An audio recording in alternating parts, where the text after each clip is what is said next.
Tyler Glasnow or Triston McKenzie this season? Let's talk some ADP battles up next on Fantasy Baseball Today in 5.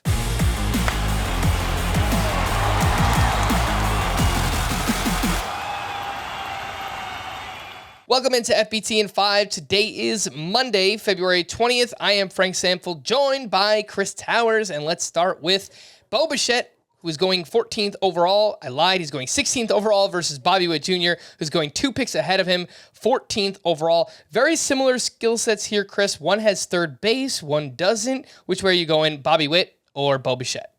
Yeah, it's kind of a floor versus ceiling, or maybe a safety versus upside differential between the two of them. I think Bichette, clearly a safer play. He's been a very good fantasy option for basically 3 or 4 years now. Bobby Witt was, a top 40 player last season, but it was very, very heavily weighted towards stolen bases. He had 20 home runs, run and RBI numbers. They were just okay. Bichette, a potential standout in those regards, and should be a better source of power. Very likely to be a better source of batting average. That's a stat that fluctuates a lot, so I don't want to say for sure. But I do think with Bobby Witt having third base eligibility, it makes it very, very close. If they were both just shortstops, Bichette would be the clear call.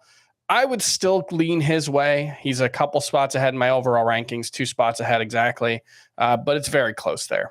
It is very close indeed. Bichette, I think you're getting 30 to 40 points more of batting average, but you could get 20, 25 more steals from Bobby Witt Jr. So you just have to weigh what you want.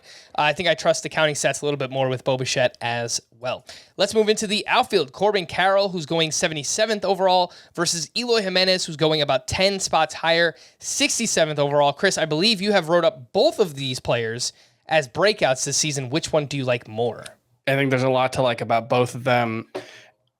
Initially, if you listen to the full episode, you'll hear me kind of talk through it and kind of talk myself into Corbin Carroll, because while I like Eloy, I think he's a breakout candidate, and it's mostly just like he just has to stay healthy. So hopefully playing DH full-time will help him stay healthy, because what we've seen 2 out of the last 3 seasons, 30-plus homer pace, 100 RBI pace, good batting average. I think he's going to be a standout in all 3 of those categories. The problem is that's likely all. He's not going to score a lot of runs because he's a poor base runner. He doesn't get on base a ton. Even with a high batting average, he was like a 350-ish OBP guy last year. And he's not going to give you any stolen bases. Corbin Carroll could steal 40, could hit 20 homers, could be very good across the board. He's a potential 5-category guy. If I felt more confident about Eloy Jimenez's ability to play 150 games, I might go with him. But as is, given the uncertainty there, I'll give Corbin Carroll the edge. I'm exactly the same as you here, Chris. I actually had Eloy 1 spot higher in my rankings, but you got to battle test these rankings and go into drafts. And, more often than not, if I'm on the clock and I need an outfielder, I'm taking Corbin Carroll over Eloy Jimenez. Last one here is a pitcher conversation. Tyler Glasnow at 83rd overall versus Triston McKenzie, going 2 picks later. This is right around 7-8 turn. Tyler Glasnow returned last season from Tommy John surgery, only threw 11 and 2/3 innings pitched, but we do know that when he's on the mound, he's got nasty stuff. Triston McKenzie, he finally did just stay healthy, and he put together a fantastic season. Sub-3 ERA, sub-1 whip, nearly a strikeout per inning. Chris, who do you prefer, Triston McKenzie or Tyler Glasnow? The cards on the table, I don't really like either of them at their current price. I think it's a little too high for both.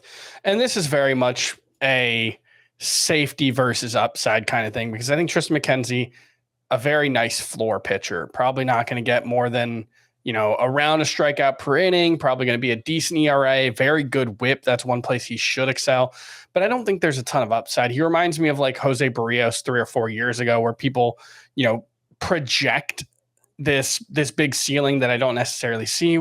Tyler Glasnow on a per inning basis is awesome. It's just that he hasn't thrown more than 88 innings since 2018. He's thrown 268 1/3 innings over his past 5 seasons combined. I think he's going to be one of the best pitchers in baseball when he's on the mound, and that's why I'm going to go with him, just because I'd rather chase for upside, especially because I don't know if Triston McKenzie is going to be a super reliable source of volume on his own anyway. All right. For more extensive fantasy baseball coverage, listen to the Fantasy Baseball Today podcast on Spotify, Apple Podcasts, the Audacy app, or anywhere else podcasts are found. Thanks for listening to Fantasy Baseball Today in 5, and we'll be back again tomorrow. Bye-bye.